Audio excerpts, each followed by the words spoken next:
Hi guys, and welcome to the Stephen King Sematary Club.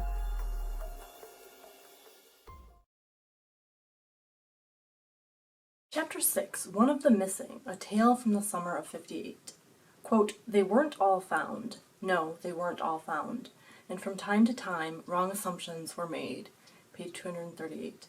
We have a very creepy intermission of sorts where we find out that there was a kid named Dorsey Corcoran, and he was murdered by his stepfather with a hammer, which is kind of similar to a part in 11/22/63,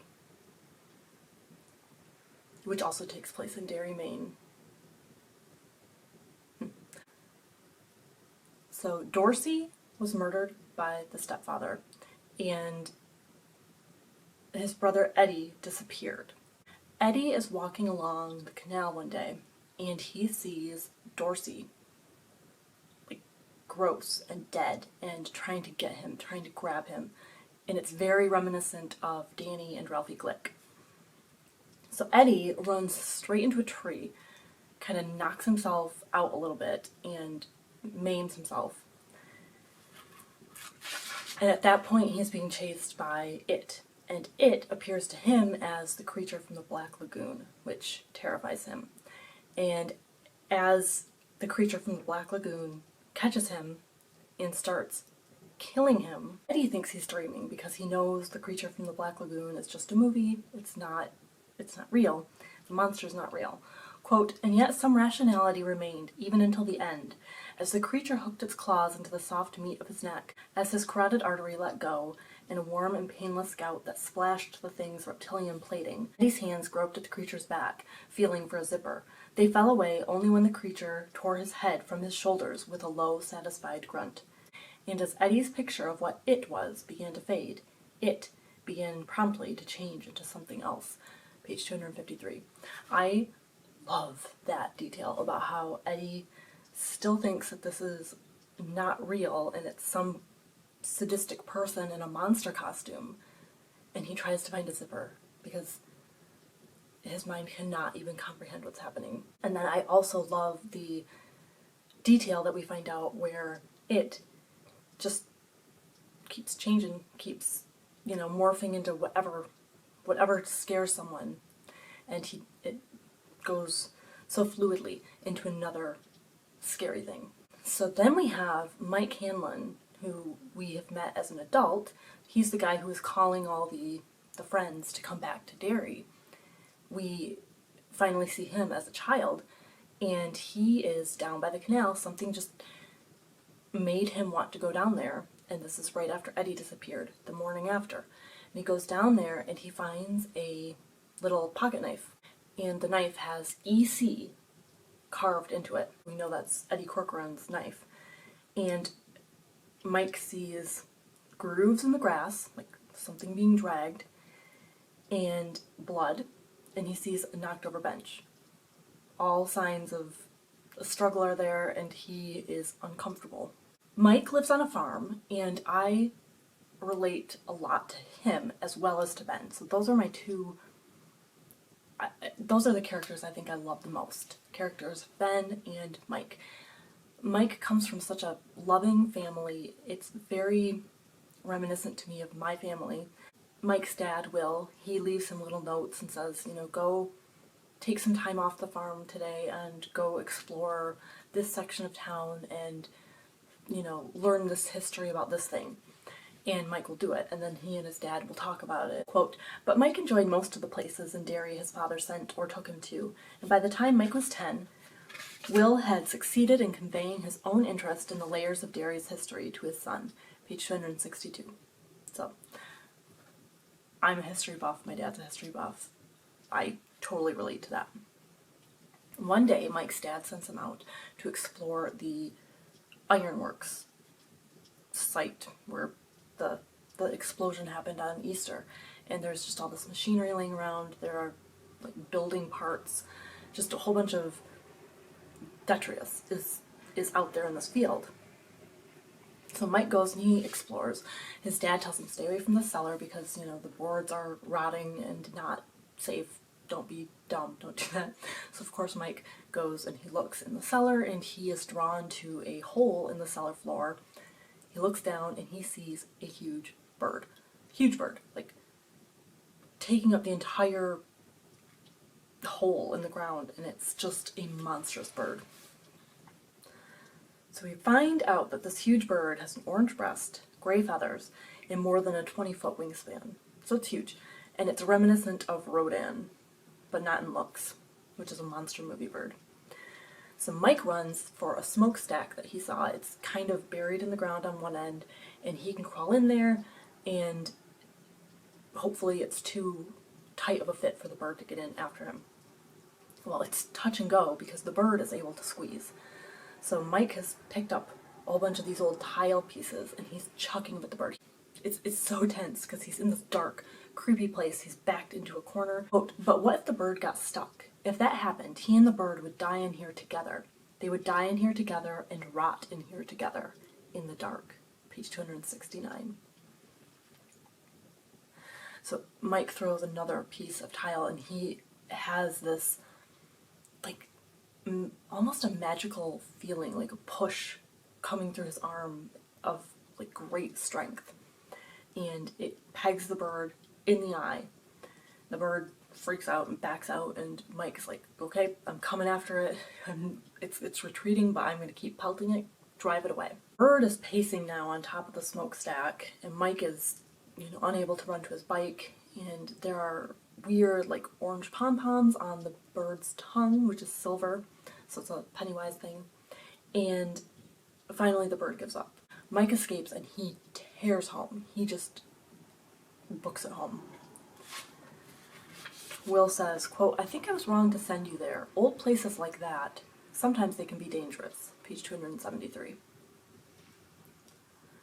So this is Mike's daydream of sorts, and he snaps back to reality where he's at the canal and he has this new pocket knife that he found, and he sees something in the canal. He gets scared and he flings the knife into the water because it kind of makes him think of Eddie Corcoran with the initials. And he gets the fuck out of there feeling like he's being watched and almost chased. Chapter 7, The Dam in the Barrens. Eddie, adult Eddie, he's driving through Boston with an unerring sense of direction. He just knows where he's going. Quote, the fact that he has never before in his life driven out of downtown Boston, one of the most confusing cities in America to drive in, does not seem to matter much at all. Page 276.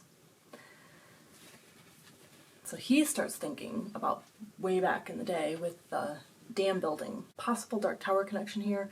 Quote, it was one of those perfect summer days, which in a world where everything was on track and on the beam, you would never forget. Page 281. I don't know if that was intentional or if that was just, coincidence. So the dam is set, it's working. Ben, Eddie, and Bill are, reveling in their success. Richie and Stan drop by. After everyone has worked really hard constructing this dam, they take a break. And all of a sudden Eddie is worried that Bill is going to say something that is irrevocable and he doesn't want him to say it. Quote, he was suddenly sure Bill was going to open his mouth and say something terrible, something which would change everything. Page 290. And Eddie is right.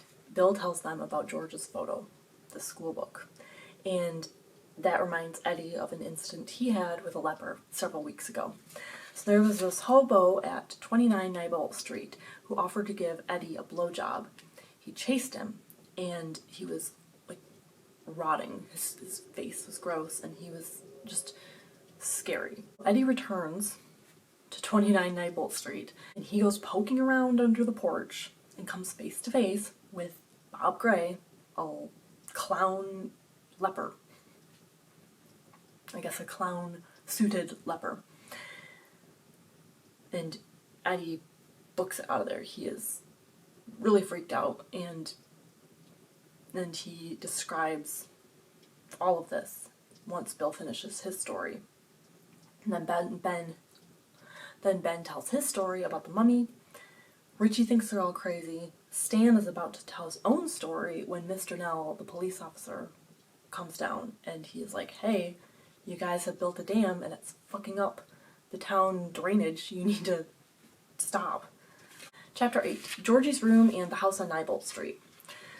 So Richie enters Derry from California, adult Richie, and he thinks about Mr. Nell, the Irish cop, who broke up their dam building exercise, and the cop understands that the boys are just playing around and that they're kind of outcasts. He tells them he won't forbid them from going to the Barrens, but he wants them to stick together if they decide to come down here and play. So, that's fine. Richie goes home with Bill, wanting to take a look at George's photo album.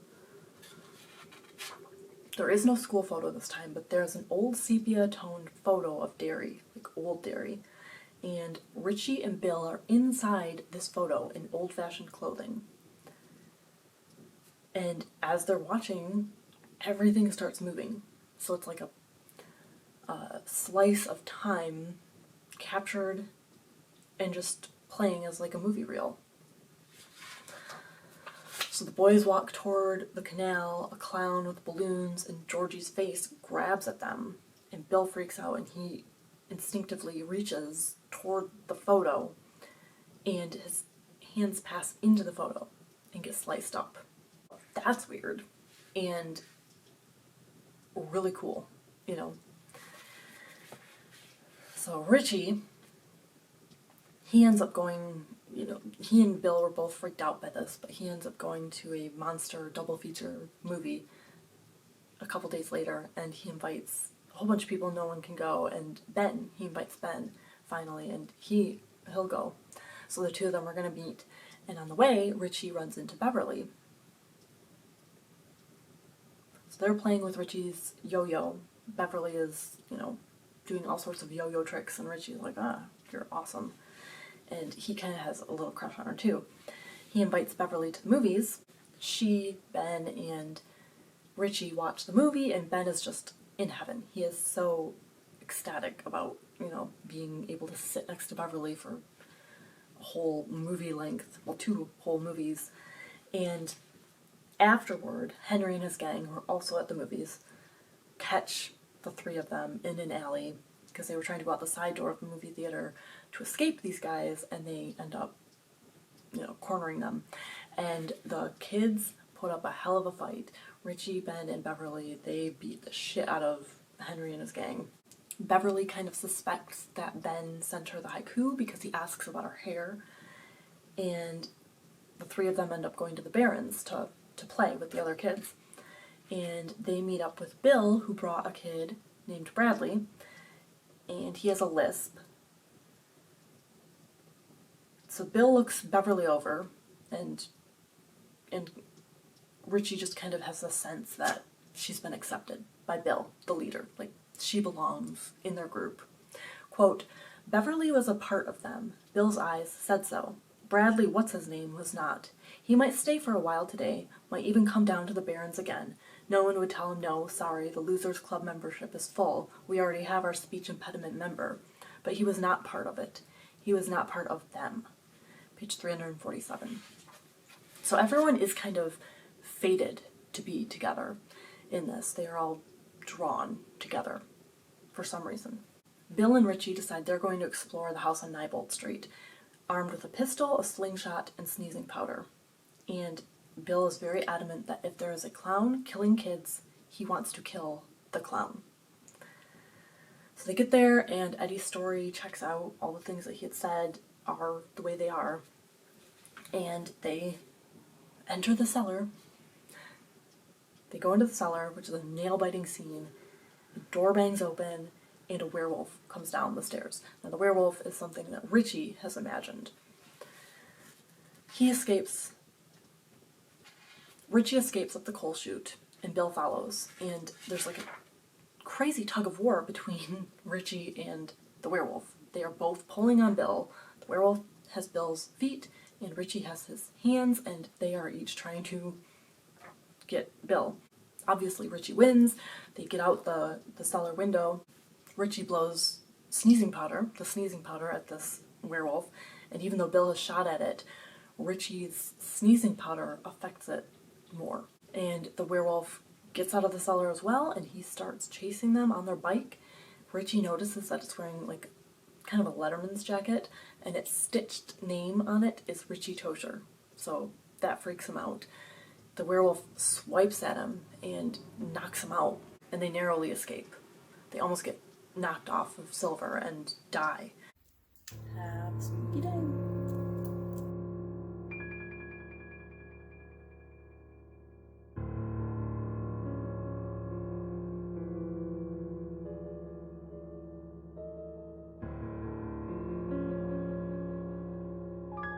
I had a huge crush on Venus Flytrap when I was younger, and I say that because Tim Reed, who's Venus Flytrap, played Mike in the miniseries, did.